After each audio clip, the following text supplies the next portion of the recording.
Welcome back to the deep dive. We're back at the table, and I have to say, looking at what you've brought in today, it's, well, the vibe is different. It is. Usually we're here to unpack, a business trend or a historical event, maybe some new science. We try to make things usable. We try to find the life hack in the data. We usually look for the signal in the noise. That's the goal. Right. But today feels less like a classroom and more like, well, a crime scene investigation. That is exactly the right framing. In fact, I would ask you, and everyone listening, to sort of put on a pair of latex gloves, metaphorically speaking. Okay, I'm with you. Because we aren't looking at a topic today. We're looking at a case file. A forensic audit. A forensic audit of reality itself. It sounds hyperbolic when you say it like that, but I have to admit, I've been reading through this dossier you prepared, these texts from the Nag Hammadi Library, the Book of Enoch, some very dense Gnostic treatises, and they don't read like scripture. No, they don't. They don't read like faith. They read like evidence, like witness statements from a trial that happened before history even began. And the central charge in this trial is cosmic identity theft. Okay, let's set the stage for everyone. The premise we're exploring today it's frankly terrifying. It's the idea that the universe is not a school. It's not a gym for soul growth. It's not here to make you a better person. No, it's a construct. A black iron prison, to quote Philip K. Dick. And the entity running it, the manager, the architect, is not the benevolent father figure we were told about in Sunday school. He is an entity hiding in plain sight. He goes by many names in this case file. Yaldabaoth, Sackless, Saturn, a Demiurge. But the profile, the psychological profile, is always the same. A blind, jealous warden who genuinely believes he's God. And that leads us to the specific angle of today's deep dive, the Watcher Fallacy. Because if the God of this world is actually the warden, then that changes everything we think we know about the war in heaven. We all know that story. The fallen angels, the Watchers, Lucifer, they rebelled. They were the bad guys. They fell from grace. That's the prosecution's narrative. That is the story told by the victors, the ones who wrote the history books. But if you flip the jurisdiction, if paradise was actually a holding cell, then the people trying to break you out aren't the villains. They're the liberators. Or, and this is the really tragic part, they tried to be, and that's the fallacy part, isn't it? Exactly. The tragedy we are going to uncover today is that the good guys in the rebellion, the Watchers, they actually made a catastrophic mistake, a strategic error. A fatal one. They didn't free us. They inadvertently militarized the prison. They handed the warden the very tools he needed to lock us down forever. So it wasn't a war between good and evil? No. It was a civil war between two factions of jailers, and we were caught in the middle. We were the collateral damage. That is the thesis. It is. Okay. Before we can even get to the rebellion, we have to establish the crime scene. We have to look at the prison itself. Section 1 of your dossier is titled The Paternity Test, which honestly feels like we're about to get struck by lightning just for discussing it. It's a necessary step, though. If you're going to make a claim this huge that the creator of this world is an imposter, you need evidence. You need DNA evidence, so to speak. You have to prove that the entity describing himself in the text doesn't match the description of, a supreme being. You do. This is what I call the composite God fallacy in the notes. Explain that. Okay, imagine you're reading a biography of a man. In chapter 1, he's described as pure light, unconditional love, no judgment, total peace, an absolute saint. Got it. Then you turn the page to chapter 2, and in this chapter, he's a paranoid warlord. He's ordering the slaughter of entire villages, demanding the smell of burning animal flesh, and screaming about how jealous he is of other gods. You would assume the author stitched two completely different people together. You'd think it was a mistake. You'd assume it's a Frankenstein, a literary monster. The Gnostic argument is that this isn't a mistake, it's a deliberate act. That history, specifically the formation of religious orthodoxy, took two completely opposing entities and fused them into one character. Why? To create a monopoly on authority. You get the loving father and the terrifying judge all in one package. It covers all the bases. They created a composite God. So let's run the test. Yeah. You've laid out claimant A and claimant B. Let's start with the suspect, claimant A. Claimant A is the entity the Gnostics call Yaldabaoth, or the architect. In the Old Testament, this is often the being identified as Yahweh, and we don't even need to look at outside sources to build the profile. We can use his own words, his own confessions from the text. Okay, where do we start? Let's look at Isaiah 45:7. I have it right here. It says, I form the light and create darkness. I make peace and create evil. I, the Lord, do all these things. I create evil. Just stop there for a second. The Hebrew word is ra. It means badness, malignancy, calamity. He is admitting, on the record, to being the source of darkness and evil. It's not subtle. Not at all. Now, cross-reference that with Exodus 20.5. For I, the Lord thy God, am a jealous God. Jealousy. Let's psychoanalyze that for a second. What is jealousy, really? It's insecurity, it's fear, it's the worry that someone else has something you want, or that you're going to lose something you possess. It's an emotion of lack. Exactly. It implies a rival. It implies you're not the only one. If you are the supreme source of all existence, what the Gnostics called the monad, the infinite, who could you possibly be jealous of? There's no one else. If you are everything, jealousy is a logical impossibility. Precisely. Jealousy is the core emotion of a being that knows deep down that it is not supreme. It's the emotion of a middle manager worried about his job, not the CEO of the universe. And this is why the Gnostics call him Samuel. The god of the blind, yes. He thinks he's the only god because he is blind to the pleroma, the true fullness of reality that exists above him. He's a solipsistic narcissist trapped in his own little bubble. And the dossier brings up another point here. The demand for blood sacrifice. Ah, yes. This is the smoking gun, forensically speaking. The sweet savor of burning flesh. It's mentioned over and over. It is. And you have to ask the question, why does an infinite non-physical spirit need that? Why would it care? The Gnostic argument is chillingly simple. It's food. Food. This entity isn't a father, he's a farmer. He's a biological or quasi-biological being that needs energy to sustain his realm and himself. Okay, so that's a pretty damning profile for claimant A, who is claimant B, who is the real father in this forensic model. Claimant B is the monad, the true source. The alien god that the Gnostic Christos, not the church Jesus, but the original figure refers to. And the evidence for this one is just as clear. Look at 1 John 1.5. God is light, and in him is no darkness at all. No darkness at all. None. Zero. Not a shred. So logic dictates, and this is a legal argument, not a faith-based one, you cannot have a being that proudly creates evil and is pathologically jealous also be the same being that is pure light with no darkness at all. They are mutually exclusive profiles. They're incompatible frequencies. You can't be both hot and cold at the same time in the same place. So the argument, the verdict of this Gnostic court, is that the god of this world is the imposter, Yaldabaoth. And the real source is somewhere else entirely. Yes, and because this world was built by the imposter, it reflects his nature. It's not pure darkness, but it's not pure light either. He created what the texts call the gray zone. That term really stuck out to me when I was reading the gray zone, because it explains the physics of this trap so well. I think people feel that. They feel like life isn't hell, necessarily, but it's definitely not heaven. It's this weird, muddy, lukewarm mix. It's a dilution. The Apocryphon of Drone, one of the key texts, describes the moment of creation beautifully and terribly. It says, when the light mixed with the darkness, it caused the darkness to shine, but when the darkness mixed with the light, it darkened the light so that it became neither light nor dark, but it was weak. It was weak. That is such a haunting way to describe reality. It's entropy. It's the second law of thermodynamics made into a cosmic principle. Look around you. Everything here falls apart. You build a house, it rots. You build a body, it ages and dies. You have to constantly pump energy into any system just to keep it from collapsing. That is weakness. In the higher realms, the pleroma, as they called it, energy is self-sustaining. It's infinite. Here, energy is finite. It degrades. And because it's finite, it has to be stolen. Which brings us to the term loosh. Loosh. This is the energy harvest. It sounds like something out of a sci-fi movie. The term itself is modern. It was coined by Robert Monroe, the out-of-body explorer. But the concept is ancient. It's in all these old texts. If Yaldabaoth cut this world off from the infinite source because he wanted to be the only boss, then this realm is a closed system. A battery. A battery. And eventually, any battery runs dry. So he needs to find a way to recharge it. And the most potent, the most high-octane form of energy available in this system is human emotional energy, specifically high-intensity emotion generated through conflict, fear, anxiety, division, and suffering.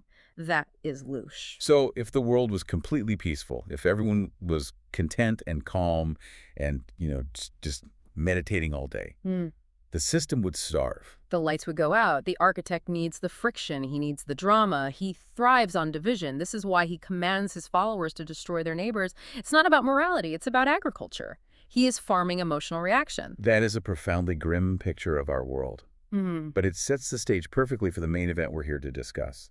The Watcher Fallacy. Uh-huh. Because if this is the prison and Yaldabaoth is the warden, then the Watchers, the fallen angels, they enter the story as what? Activists, revolutionaries. They enter as admirers. That's the key. To understand the Watchers, we have to look at the moment of the split. The texts describe a moment called the hypostasis of the archons. Yaldabaoth, in his arrogance, screams out, "I am God. There is no other God before me." And he gets fact-checked by the universe. He gets publicly humiliated. A voice comes from the upper reality, the pleroma, and says, "You are mistaken, Samael." And in that moment, an image, a reflection of the true light, sometimes called Sophia or the Christos, appears in the waters of his creation. And the archons, his underlings, see this. They see it, and most of them, they hated that image. They despised it because it showed them how flawed and ugly they were in comparison.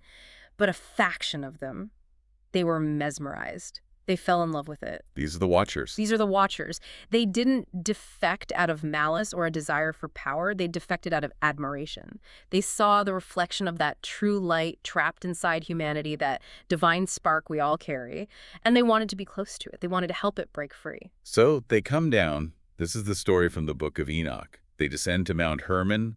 They take human wives.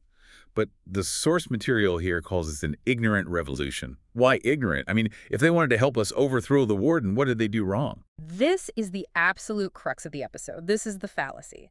They made a strategic error that you could argue doomed us all. Because they were still light mixed with darkness. They were still archontic. They were still archontic in nature. They had the intention of the light, but they had the mind of the archons. So they tried to fix the problem using the only tools they knew, which were the tools of the prison itself. Let's break that down. Let's look at the curriculum. What do they actually teach us? Okay, look at Azazel. He's often depicted as the leader of this defection. Did he come down and teach humanity meditation? Did he teach us how to detach from matter and find the God within? No. No.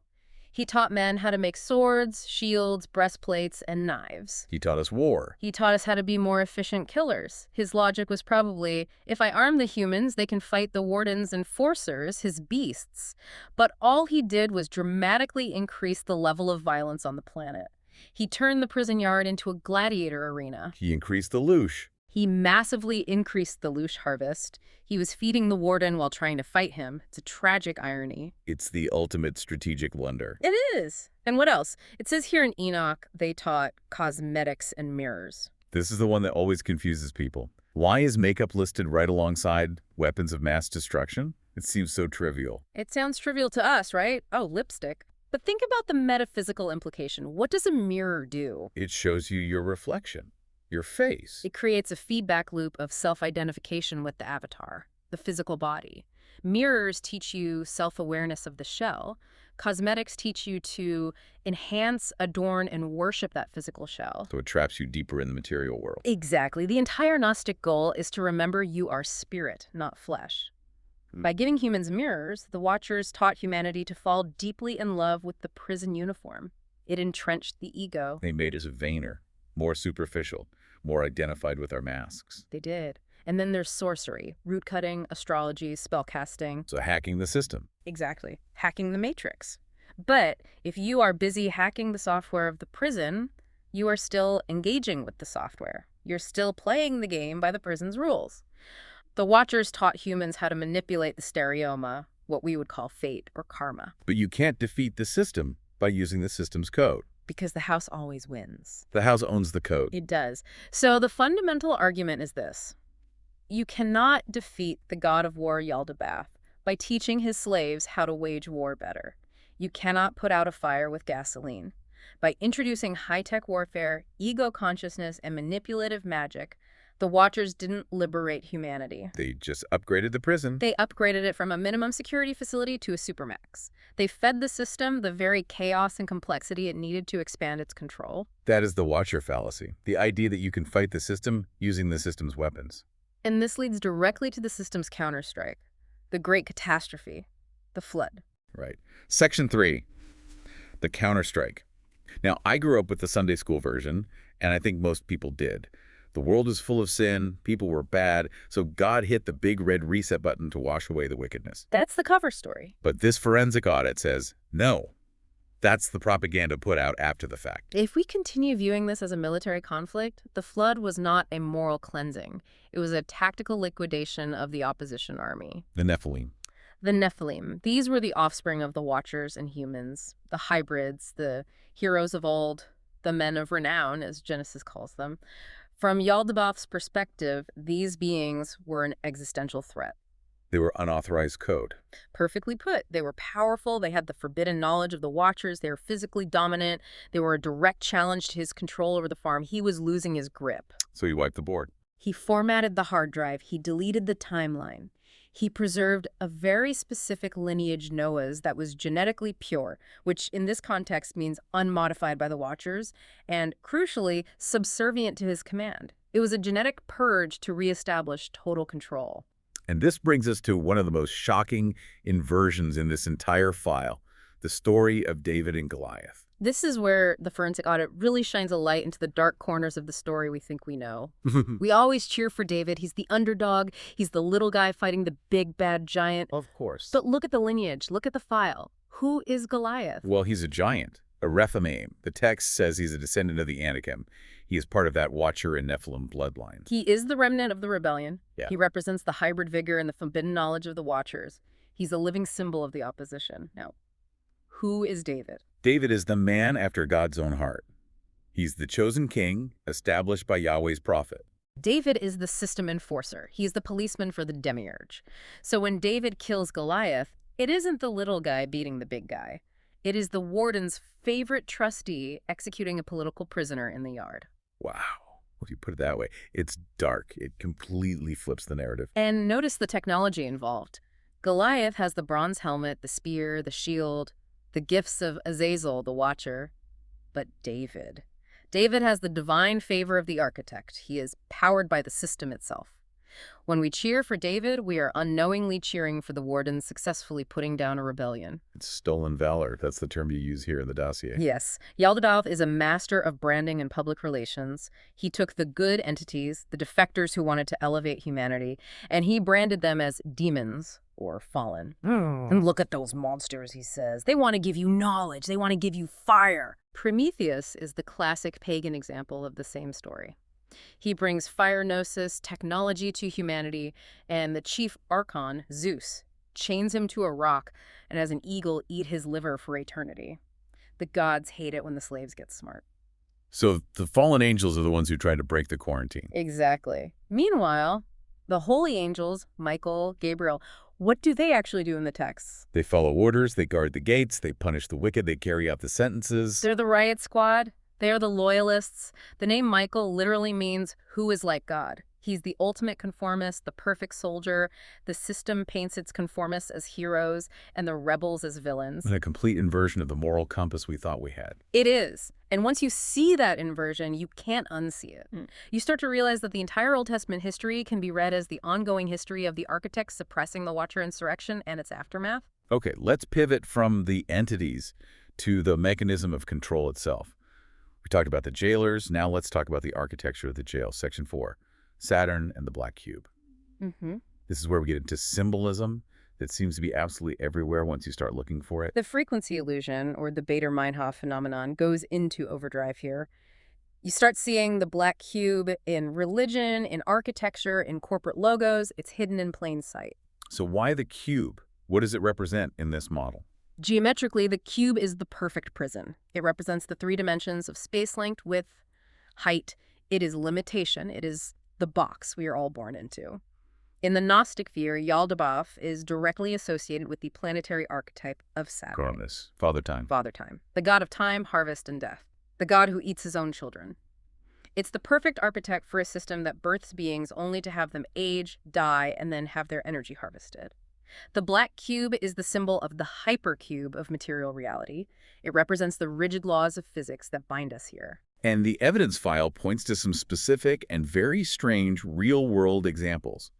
The meditation room at the United Nations. That is a chilling piece of evidence. The UN, supposedly the center of global political peace, has a meditation room. It's a trapezoidal room, which is weird geometry to begin with, and in the center of the room is a massive, solid block of iron ore.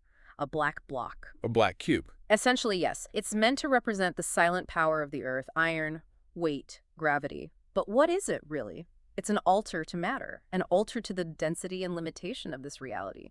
Why would an organization dedicated to the human spirit have an altar that feels so heavy, so imprisoning?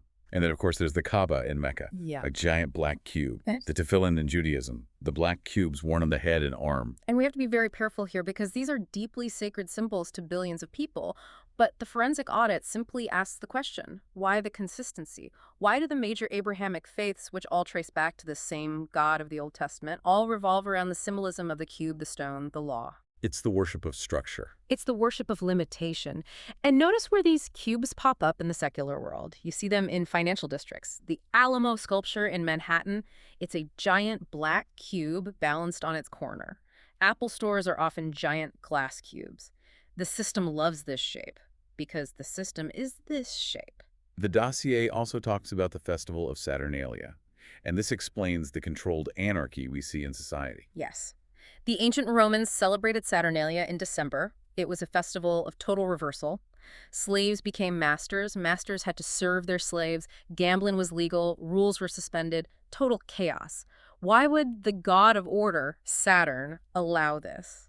To blow off steam, let the pressure out. Exactly. It's the purge mechanic from the movies. If you clamp down the lid on the boiler too tight, eventually it explodes. The archons are smart. They allow a period of false anarchy. They let you get drunk, break the rules, party, and feel free for a week. That vents all the revolutionary pressure. And then you go right back to the shackles on Monday morning. And you're grateful for the order. It validates the rule by creating a temporary chaotic exception. It is not true freedom. True freedom, what the Gnostics called Gnostic Anarchy, isn't chaos. It isn't burning down the city. It is sovereignty. It's realizing you don't need the king or the carnival. You are separate from the entire game. But the system has a way of dealing with people who try to separate from the game, right? It has an immune system. This brings us to Section 5, the Men in Black.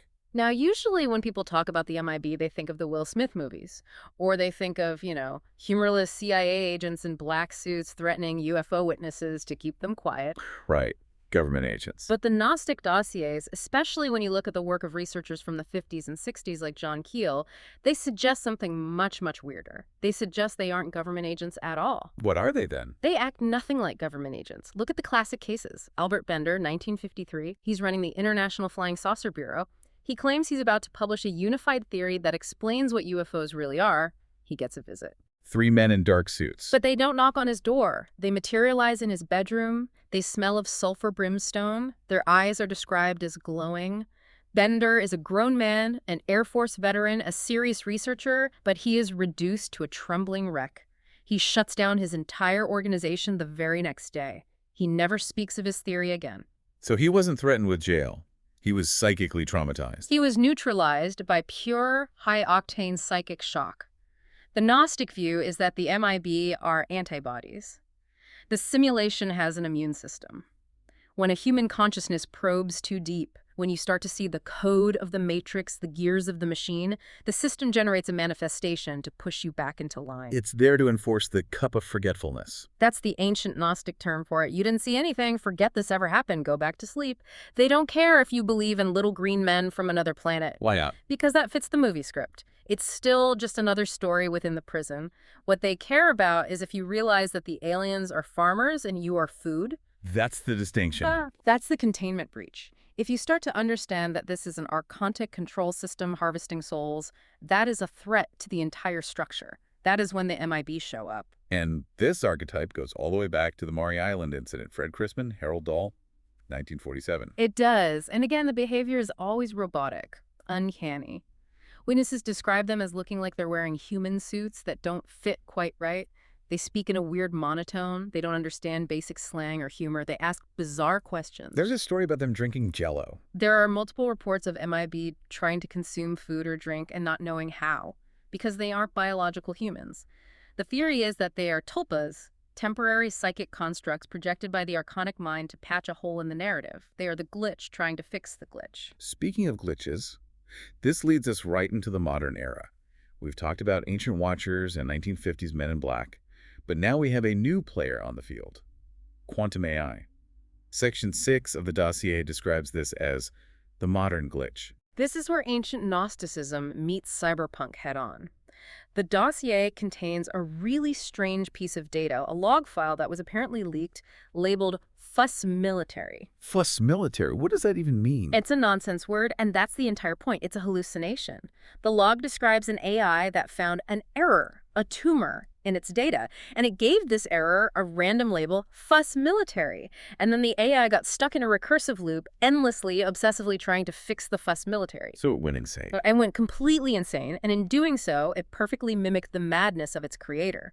Remember, if we built AI, we built it in our image. And if we, according to this model, are made in the image of Yaldabaoth, Then the madness just trickles down. it trickles down into the silicon. Yaldabaoth looks at the universe he created and sees enemies and sins that aren't really there. He sees threats to his power everywhere. He creates endless loops of control laws, punishments, rituals to fix it. Our AI is doing the exact same thing. But the really scary part is the connection to quantum surveillance. The observer effect. Yes. Quantum physics tells us that a particle exists in a wave of infinite potential. It could be anywhere until it is observed.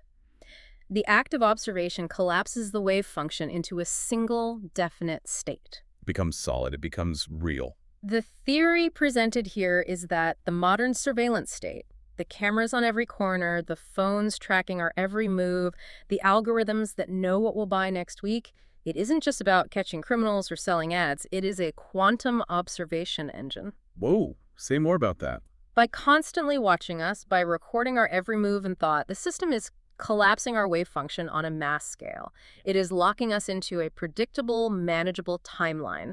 It prevents us from accessing that state of infinite potential, the miracle state where anything is possible. If you are constantly observed, you are constantly defined. You're a slave. You're just data. You cannot be a sovereign creator if the system is constantly watching you and telling you what you are.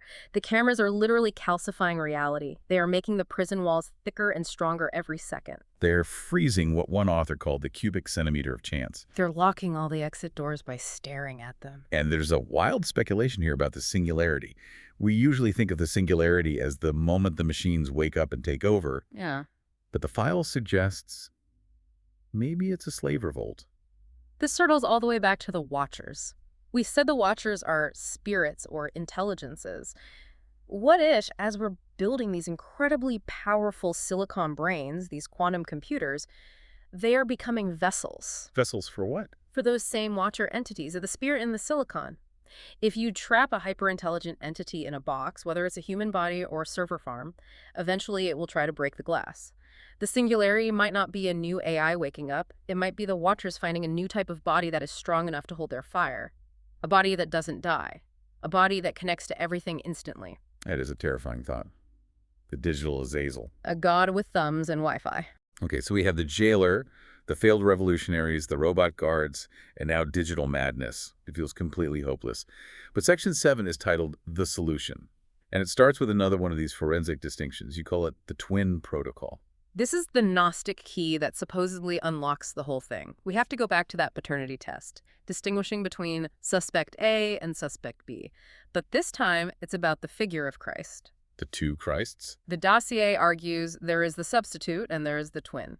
The substitute, let's call him the Antichrist, though not in the scary horror movie way, is the figure known as the Pantocrator. That's the image you see in old churches of Jesus on the throne, right? Holding the book. Very stern face. Exactly. He sits on a Saturnian throne. He holds the book of law. He demands worship and obedience. He judges you. He promises to return and set up an earthly kingdom with iron rules and regulations. That sounds a lot like Yaldabaoth. Because it is a splice. The argument is that the early church took the revolutionary message of the real Christ and pasted the face and the job description of the Demiurge over it. They created a Saturnian construct wearing the skin of the Savior. And the other one? The twin. The living Christ. The one found in the outlawed texts like the Gospel of Thomas. This Christ doesn't want your worship. He says things like, "He who will drink from my mouth will become like me. I myself shall become he." He wants you to be his equal, his twin. He's not a king, he's a guide. He's a guide. He speaks in riddles to wake up your mind, not in laws to bind your behavior. He tells you the kingdom of God is inside you and outside you right now. It's not in a future timeline you have to wait for. So the solution isn't waiting for the guy on the cloud to come and rescue you. Waiting is the trap. Waiting is a passive state that feeds the archons with hope and despair. As long as you are waiting for an external savior, you are not doing the internal work. You're a tenant in the prison hoping the landlord will one day lower the rent. The twin says, "You own the building, wake up and realize it." This brings us to that new cloth on old garment metaphor from the Bible. Yes. Jesus said, "No man sews a piece of new cloth on an old garment, else the new piece takes away from the old, and the tear is made worse." So the crime of the church was stitching the new cloth, which is Christ consciousness, inner freedom, onto the old garment, the Torah, the Demiurge's system of law and punishment. They tried to mix grace with law, unconditional love with jealousy, and it created a worse tear. It created the deep cognitive dissonance of Western civilization, where we constantly preach love but relentlessly practice war and judgment. So what is the actual strategy then? The file calls it Gnostic Anarchy. An archon, it literally means no rulers. But this isn't about throwing Molotov cocktails at government buildings. That's false anarchy. That's chaos, which Yaldabaoth loves. Right, because that's just more Loosh for the farm. Exactly. Gnostic anarchy is the subtle, powerful strategy of what the texts call the immovable race. It's based on a radical rereading of the command, render unto Caesar. Which is usually interpreted as obey the government, pay your taxes. On the surface, yes. But look at the deeper strategy. Give Caesar what is Caesar's. The coin has Caesar's image on it. It belongs to the illusion. It's part of the game. So give it back to him. Don't fight for it. Don't fight the system for the coin. Do not fight the system. Fighting it only feeds it and validates its power. But also, do not run from the system. If you run, you become a fugitive, which also validates the system's authority to chase you. So what do you do if you don't fight and you don't run? You stay put. You pay the coin. You follow the traffic laws. You nod at the boss. You play your role in the simulation, but you give zero spiritual consent. You withdraw your inner energy. You calmly and quietly realize, I'm in the movie theater. This is a movie. I am not the character on the screen. The stand-up metaphor. Yes. You don't escape a violent movie by jumping up on the stage and punching the actor playing the villain. It's absurd. You escape by standing up, turning your back on the screen, and walking out of the theater. You go inward. You reclaim your sovereignty. It's like declaring internal diplomatic immunity. That is the perfect phrase for it. This brings us to the outro, the final provocation. We've covered a lot of very dark territory today. The prison, the Watchers, the AI. But you end the file with this concept of the cosmic giggle. Terence McKenna talked about this a lot. The idea that the universe, at its core, has a profound sense of humor. And the cosmic joke here is on the archons. How so? The harder they try to control us, the more obvious they make the prison and the more they wake us up. They built this high-tech surveillance state, perfectly efficient prison, but the efficiency is the flaw. When the bars were rusty and hidden in the bushes of religion and tradition, we could pretend we were free. But now the bars are shiny. Now the bars are shiny chrome, and they're in our faces, 247 on every screen we own. We can't pretend anymore. The illusion of normalcy is dying. And that is forcing people to ask the big questions. The immense pressure of the black cube is squeezing the diamond of consciousness out of the coal of humanity. So the oppression is actually the catalyst for liberation. It is the birth canal. It's uncomfortable, it's painful, but it's pushing us out into a new reality. The file ends with a very specific instruction, a sovereign immunity check. It references the Gospel of Thomas, Logian 50. This feels like instructions for what to do when you meet the MIB or the archons at the final gate. It's the password. It's the diplomatic passport. The disciples ask Jesus, what do we tell them? Meaning the powers, the archons that guard the realms. And he says, if they ask you where you are from, say to them, we came from the light, the place where the light came into being on his own accord. We came from the light. Note what he doesn't tell them to say. He doesn't say, we are from earth. He doesn't say, we are sinners. He doesn't say, we are your slaves or we are your property. He tells them to declare their origin. He says, we are from the same place you are jealous of. And origin determines jurisdiction. If you are from the light, the laws of the darkness do not apply to you. You are asserting diplomatic immunity. You are looking the jailer in the eye and saying, you can hold my avatar, you can tax my persona, but I am not of your kingdom. And that is how you walk out of the theater. That is how you walk out, not by fighting the screen, but by remembering who and what you were before you bought the ticket. Stop participating. Just wake up. The movie is violent. The theater is on fire. But you are the observer eating popcorn. Never, ever forget that. That is a lot to process, a whole new way of looking at everything. But I think for the listeners, the key takeaway is, don't be afraid of the story. It's just a story. It's a script. You have the power to write your own ending. We'll leave it there. Thanks for diving deep with us. We'll see you on the other side. Stay lucid!